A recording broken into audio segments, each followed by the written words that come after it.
Okay. Last week you put the Broncos on fraud alert. Mm-hmm. Did they prove you right? Yeah, listen, I tried to tell you guys. Sean Payton's done a great job. I give him credit. I thought that at the beginning of the year, I was highly critical of him, given his comments, and then they were 1-5, pulled out of the spiral. But this idea that Russell Wilson was playing great was belied by the fact that the games are on television and you're able to watch them. And the fact of the matter is, since week 4, he's thrown for more than 200 yards one time. And yesterday, he tried, I imagine, going rogue and playing real adult quarterback, and it ended the way it ended. We can show you his passing chart because it was going fine in the beginning because it was the same that it had been during the winning streak. Everything at the line of scrimmage, occasional moon ball. Everything at line of scrimmage, occasional moon ball. And then he's like, you know what? Let me try to layer in some throws. And all of a sudden, it's a disaster. And so, yeah, like it's a nice building block season for Sean Payton. But the idea, Coach, that Russell Wilson all of a sudden, 20 touchdowns, 4 picks. Is he better than we? No. He was throwing for 180 yards a game during the winning streak, guys. We know what it was, and it was that they were working around a very limited quarterback who yesterday tried to play non-limited quarterback, and it cost him the game.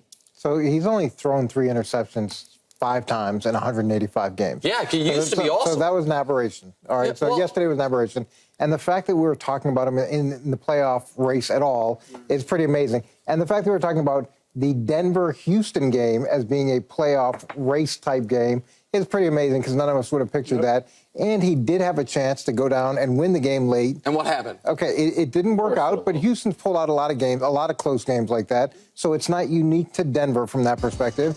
And I think Russell Wilson has played significantly better over the last 5 games, especially using his feet. There's been some quarterback-driven runs that have been really good. There's been some movement plays that he's done that were similar to what he's done in the past. Yeah. And for you to totally disregard all that, I don't think that's consistent or fair. Coach, I don't think I'm disregarding it. What I'm saying is it was, Wilds, would you agree? I was in the minority when last week people were like, could the Broncos be in the playoffs? Is Russell Wilson fixed? And I said, earnestly and honestly, I watched the games, not saying anyone else doesn't, maybe you just have different eyes, and I don't think he's playing that well. I think the numbers are a mirage. And in this game, he tried to play more like old school Russ when he was an elite quarterback, and it resulted in it costing them the game. Like, I don't think that's unfair. I think he had to play that way because Houston, did a pretty good job against the run. And look, the last interception, first of all, he made a good play to avoid the sack. And then he's just trying to make something happen at the end of the game. But, look, they're not out of it. That's the question. Are they totally out of the playoffs race? By no means. They're 6-6. I think they're 9th right now in the AFC. And the teams that they're competing with are the teams they're playing. They got the Chargers twice. If they go out and beat them, they're right there. New England and then the Raiders. Now, Detroit could be tough. They're going to lose their next 2 at the Chargers, at Detroit, and be done. Chargers are not good. I understand, but neither is Denver. I agree with you. He's not playing as well as the numbers said, but he's still playing solid quarterback. Okay. I think he's playing good, not great. Okay. Speaking of Kansas City's offense, a chief concern. Spoiler alert. Chief concern. Yes. Nice. Well done. Well done, Wilds. Yeah, buddy. Them Chiefs was looking past them cheeseheads. Got them. Hey, hold that L. I tried to warn you. I tried to let you know I'm going to be watching because I can't be there tomorrow. But you know what it is. Go, Pat, go. Dun, dun, dun, dun, dun. Okay. God, dog, he was right. That was wonderful. Patrick Mahomes musters 210 yards and a touchdown as the Chiefs again fail to break 20 points. Nick, to your credit, I bought this storyline that the offense would get better as the year went on. And by the numbers, Josh screwed up. They got worse. 2-3 in their last 5 with a total yards average of 314, which is worse than the Bears and Browns average for the year. So the main question, can the Chiefs win the Super Bowl with this offense? And I need to know immediately because I was looking into my hotel rooms for the parade. Yeah, I mean, listen, can the Chiefs win the Super Bowl with the offense that has played the last 5 weeks? No. Can they win the Super Bowl with the offense that they had, the roster, with the players? Yes, of course. They're in a slump. I'm not denying it. Coach, you weren't out here in the beginning. I didn't blame the refs. The Chiefs the right team won last night. The Chiefs got outplayed. And I don't agree with Greg. They overlooked the Packers. I think the Packers just played better. I mean, maybe a little bit, but I think that the Chiefs know every game's critical. If they're trying to be the 1 seed, one loss, all of a sudden, had they won last night, they'd be the 1 seed right now. With the loss, they're the 4 seed right now. So all of that matters. The reality for Kansas City, though, is, and people might not like this, but it's just the truth, given what the AFC quarterback playoff picture is going to look like, the only quarterback in the AFC playoff picture that's playing great right now is Tua. The Chiefs played them and shut them down. There are major questions that I have, Brew might not share, about the Ravens' passing offense. I believe in Trevor. You guys don't. And the Chiefs have played him 3 times in the last 12 months and beaten them all 3 times. So under those circumstances, of course, do they need to play better? Obviously, Coach, they need to play better. And I think, personally, they need to shorten the receiver rotation. I think that they keep giving guys tries. And I think Rashee Rice has earned to be a guy who's out there, not every snap, but far more snaps than he is, because he's reliable and he can create big plays. And I know he's a 2nd-round pick. I'm about done with this guy more experiment. So can I read you? Go ahead. Rice, Kelsey, and Pacheco had 158 of Kansas City's 210. And you usually want to make it even smaller, or just give them all the targets? No, I think for most Rice teams. got 9. Yeah, I mean, I think for most teams, Coach, like when we talk about the Bengals, it's like mix in Higgins and Chase. I understand the receivers are great players, but nobody's like, well, we need to make sure that that the 5th receiver gets more opportunities. Rashee Rice did have 8 catches again last night. He had 8 catches last week. Yes. He's showing some progress. Kansas City did run the ball really well yesterday. And I think Greg has a point. I think they look past. I think they look past Green Bay. And when we talk about the Philly-San Fran game, it was potentially the game of the year. It was the rematch of the NFC Championship game.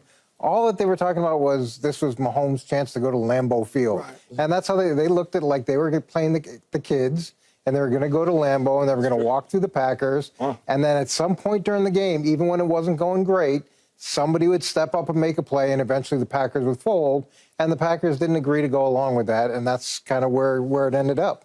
Yeah, I don't disagree with a lot of that, Coach. But I do think, look, I'll never write off Mahomes. And they do have a legitimately great defense. So I'm not saying they can't win the Super Bowl. What I am saying is I didn't pick them to get to the Super Bowl in the preseason.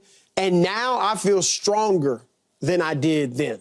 Because when I see this offense, I mean, I showed it earlier, the MVS play, everybody's talking about the pass interference, no call.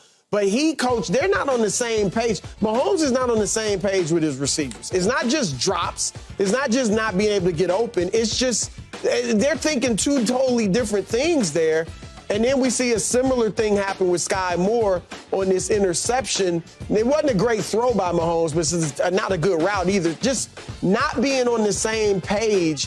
And this, to be here in week 13, and I think, Nick, I would tend to agree with you that stop throwing 5 receivers out there at kind of equal time. But obviously, nobody's really established themselves as that guy. They're going a little more to Rice, but still nobody's established himself. And here's the thing. Tell me if I'm missing a contender. Dallas and Miami average 32 points a game. San Francisco averages 29 points a game. Philly and Baltimore average 27 points a game. You're missing. You're missing 2. Kansas City and Jacksonville. But my point is Kansas City's averaging less than 23. If you want to say 22.9, 23 points a game. And Jacksonville, I don't think they're a contender, but they're at 23 too. So I'm saying the top contenders, in my view, are all scoring well above the Chiefs. You think Miami's more of a contender than the Chiefs? No. I think they're a contender, though. Okay. Like I said, I wouldn't write off Mahomes. I don't think Miami can get to the Super Bowl. Yeah. But I am saying I don't think they score enough points. Well, right now, certainly they don't. Coach, you know what you used to say about Tom Brady? Tom Brady will make everybody better. So is any of this on Mahomes? I mean, we all love Mahomes, but how much of this is on Mahomes? I thought that ball that was intercepted was a nice ball. It's just... Well, it's and look, the receiver could have helped him out. Okay, you slow down, fine. But if now you see it's going to be intercepted, you do everything you possibly can to make sure that ball's not intercepted. Like, that's one thing. And I don't know Patrick's personality, but Tom, as years went on, became more and more demanding of everybody around him. And he set a performance expectation that you were going to meet. And if you didn't meet it, you were going to have problems not just with the coaching staff, but with him. So hopefully Patrick is doing the same thing. And he's got a lot of young guys that need to fall in line with that and do that in a hurry if they're going to push ahead as much as they hope they can. The Bills game, because of where the Chiefs are in the standings, that's who they play next week, shapes up to be one of, if not the biggest regular season game of the Mahomes era. I'm sitting here telling you guys, if they lose that game and look flat, it's because right now they don't have a solve. If they now, and so I'm laying that out there. If they win that game, I think they're going to go into the playoffs 13-4 as the 1 seed. And everyone's going to say, remember the slump? Like a few years ago, they had a brief slump. If they lose that game or they fall flat in that game, it means right now they don't have the answer. Once the underhand shovel pass goes awry at the goal line, what are we doing? Coming up, Purdy. I felt bad about Coach, that. you and I got to hold the Purdy line MVP next, first things first. on this. I mean, these guys are Don't let him drag you down, Coach. Thanks for watching. Subscribe here to get more from the show and to check out clips from other shows on FS1.